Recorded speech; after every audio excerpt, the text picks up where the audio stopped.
Alors la torture, pour moi, ça n'est pas une abstraction. Ça n'est pas une idée abstraite, une notion, un principe à appliquer ou ne pas appliquer. C'est une décision à prendre. Le 29 mars 1957, le ministre de l'Algérie, Robert Lacoste, reçoit une lettre extrêmement amère. Elle lui a été envoyée par le secrétaire général à la police de la préfecture d'Alger, Paul Tedjen. Tedjen explique que dans l'exercice de ses fonctions, il a constaté de très nombreux crimes de guerre commis par l'armée française à l'égard des suspects algériens, et des crimes de guerre qu'il compare explicitement à ceux que lui-même a subis entre les mains de la Gestapo. En conséquence, Paul Tedjen lui demande d'être relevé de ses fonctions. Alors nous sommes à Essernay, un hameau à quelques kilomètres de Vesoul. C'est là que la famille Tedjen, dans l'entre-deux-guerres, s'est installée. C'est une famille de tradition catholique, démocrate chrétienne, comme on disait alors. C'est une famille de juristes.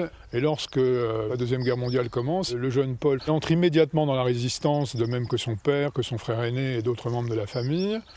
Il est dans le mouvement combat.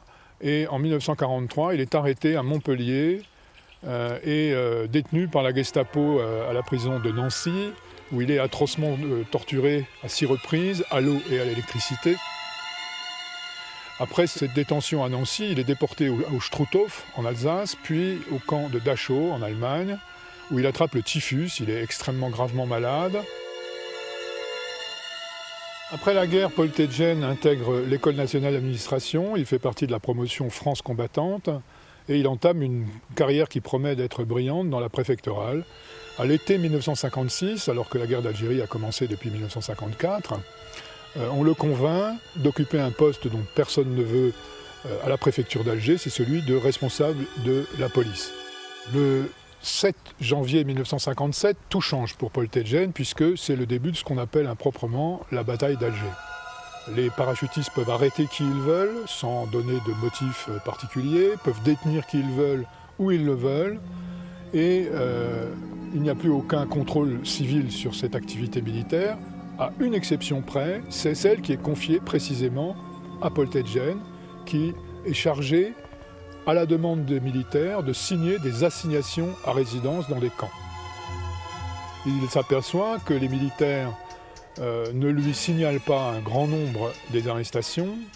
Il s'aperçoit que beaucoup de suspects sont détenus clandestinement pendant une période qui va souvent d'une semaine à 15 jours, qui est la période que les militaires appellent la période d'exploitation, au cours de laquelle ils pratiquent quasi systématiquement la torture dans des lieux plus ou moins clandestins, très nombreux à travers Alger, des écoles, des stades, la fameuse Villa Cézini. Et il se rend compte aussi qu'un certain nombre de ces suspects ne réapparaissent jamais. Ils sont victimes de ce qu'on appelle aujourd'hui des disparitions forcées. Et c'est à ce moment-là qu'il décide d'écrire cette lettre de démission à Robert Lacoste. Mais Robert Lacoste refuse sa démission, lui enjoint de rester à son poste. Et en septembre, finalement, Tedjen rejoint le service de l'action sociale à Alger. Paul Tedjen expliquera à plusieurs reprises que la torture, il la réprouve à plusieurs titres. Il la réprouve comme chrétien d'abord, la foi chrétienne était extrêmement présente chez lui. Il la réprouve comme républicain et il la réprouve aussi comme ancien torturé.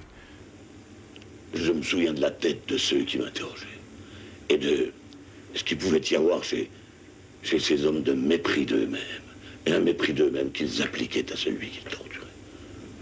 Mais c'est ça que j'ai retenu. Pour ces raisons-là, je me refuse. Je n'entre pas dans le mal où on trouve et on obtient d'un torturé, humilié un renseignement.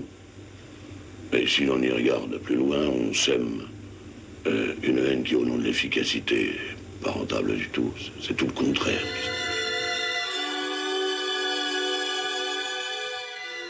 Le 13 mai 1958, c'est le putsch qui va porter le général de Gaulle au pouvoir qui se produit à Alger.